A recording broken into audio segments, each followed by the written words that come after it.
इस वीडियो में हम स्वतंत्र भारत के इतिहास का वर्गीकरण टाइमलाइन के साथ करेंगे।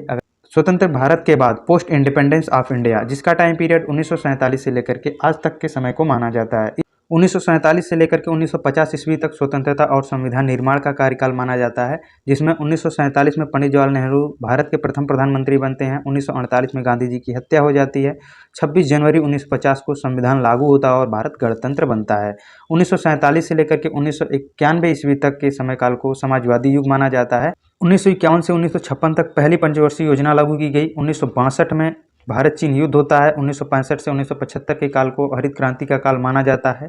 1965 और 1971 में भारत पाकिस्तान युद्ध होता है, जिसमें बांग्लादेश बाद में आज़ाद होता है। 1975 से 1977 के बीच भारत में आपातकाल लागू होता है। 1991 से वर्तमान समय तक वैश्वीकरण या आधुनिक भारत कहा जाता है, जिसमें 1991 में आर्थिक उदारीकरण होता है। 1998 में पोखरण परमाणु परीक्षण होता है और भारत परमाणु शक्ति बनता है। 1999 में कारगिल युद्ध होता है और 2000 में भारत में IT क्रांति की शुरुआत होती है। उसके बाद नरेंद्र मोदी प्रधानमंत्री बनते हैं और 2019 में अनुच्छेद 370 हटता है और 2022 में कोरोना की शुरुआत होती है।